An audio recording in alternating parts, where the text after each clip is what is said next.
Hey guys, Lytane here, and I always admire when an author goes back to a previous work in order to pick up a small character or a plot point or something like that and expand upon it in new and interesting ways. And it just so happens that today we will be looking at just such a thing, Steins Gate Zero, and seeing if it's worth it.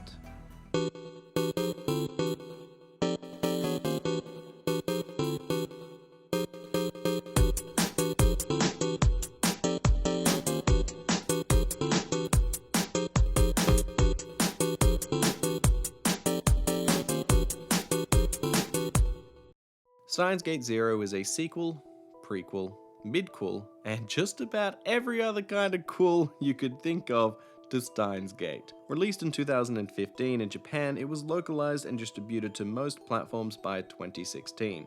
As a follow-up to the original Steins Gate, this tells the story of Ocarina in a very dark world line.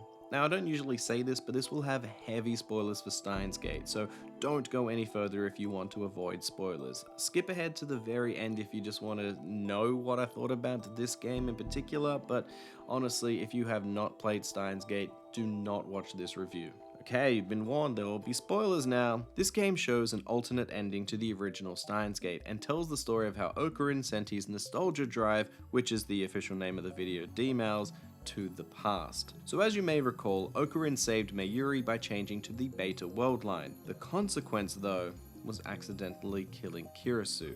When coming back to the present, he doesn't receive any message from the future, and thus we have a new world line. As this is set in the Beta world line, instead of CERN taking over the world, we are treated to a World War III story. 6 months after Ocarina went back in time, he is a changed man, full of anxiety and absolutely none of the toony craze that he had in the original. He is haunted by the events of the first game, and rightly so.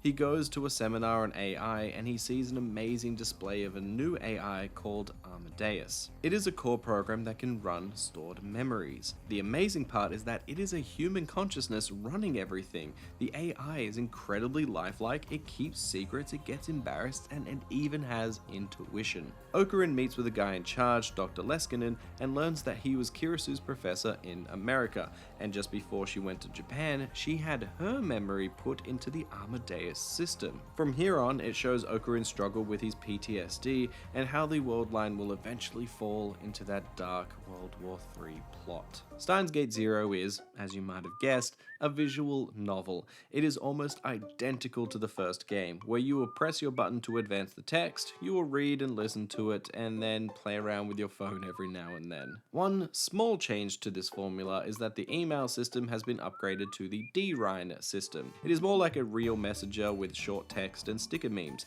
It's very easy to read and I found it much better than the first game's version, though it is used a lot less. As a follow-up to the story, we have a few new characters, and depending on the story route, some are vastly different. Ocarina is the most different, as he is a shell of a man now, always serious and lost. It's really hard to watch him going through all of this, as you just want to help him out.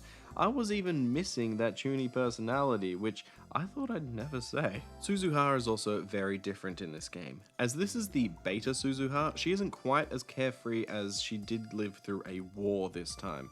She is still similar, but honestly I liked Alpha Suzuha a little bit more. Kirisu is also a little bit different because she is now an AI and not a real person. So she has a bit of a personality tweak in this game. She's not as confronting for one thing, and a major part of that is probably due to the fact that Ocarina is not such a megalomaniac, which means that they can become friends in a more normal way. She is a little bit more down to earth and more keen to be friendly, as she is kind of stuck talking to the same people as she is a classified AI program. As for the new characters, Yuki is finally here. Yep, Daru's future wife.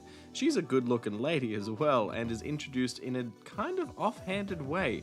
She made friends with Mayuri at Komima and now hangs out with the group sometimes. Her and Daru are really awkward around each other, and it's sometimes cute. But then Daru does something stupid and pervy, and I get angry like Suzuha does. Kagari is another new character. She is Mayuri's future adoptive daughter that came back in time with Suzuha, but then they stopped in 1998 and they became separated and she was lost. Suzuha has been looking for her ever since, and she is the most inconsistent character to talk about because she has a ton of changes depending on which story path you are on. Our last new main character is Maho, a girl, I mean woman, that used to work with Kirisu. She has been developing and working on the Amadeus program, trying to figure out how it works with human minds.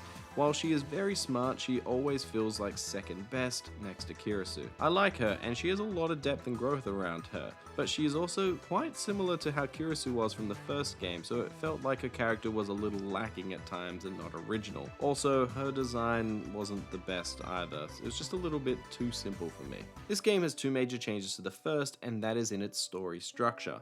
The first game was all told through Okurin's perspective, it was his story, but in this game we get 4 perspectives: Okurin, Suzuha, Maho, and Kagari. Whilst Okurin is still the main character and the one that we'll be playing about 90% of the game with, seeing some other parts of the story that he isn't involved in is a great touch. The first also had a very linear story with a few branching endings and very clear signs of when they were going to happen. By making a choice to send a D-mail or not, you either continued with the main story or saw one of those alternate endings. Then, after the side ending, you would just reload your save before the choice and continue with the main story. Here, however, we have a more non-linear story. There are many times where you will have an opportunity to pick up a phone call from Amadeus or not, and some of them will change the ending of the game. About a third of the way into the game, there is a call that, depending on your choice, has 1/3 of the story following one path and the last third along the other path. This makes it slightly more confusing and harder to get all of the endings. It also makes some of the story hard to follow,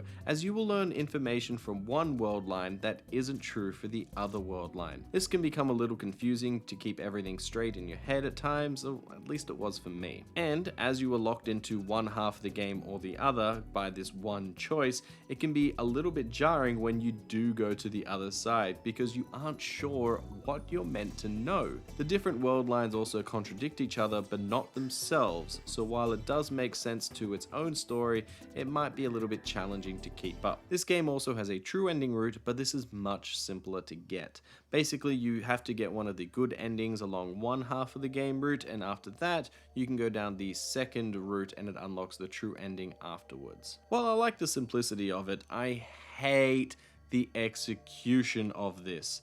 The catalyst for the true ending is a D-mail that Okurin receives just before going along the True Paths world line. But he never acknowledges it in the game. He doesn't question how we got it, he doesn't question what's on it, where it came from, or its meaning. The reason for this is because you can go down the true end route first. You just don't get the true ending. You get an ending, but not the true one. So that D-mail has literally no bearing on the story, which makes it feel odd and useless. The story itself is good, with some endings being better than others. My favorite is Promised Renacimento, I think I said that word right, because it's fun and silly, but it is still a feel-good ending. It earned that fun and silliness in my eyes, with the true ending being one that I didn't quite like, and that's because it's a little confusing. The novel appears to be missing some scenes, especially near the end.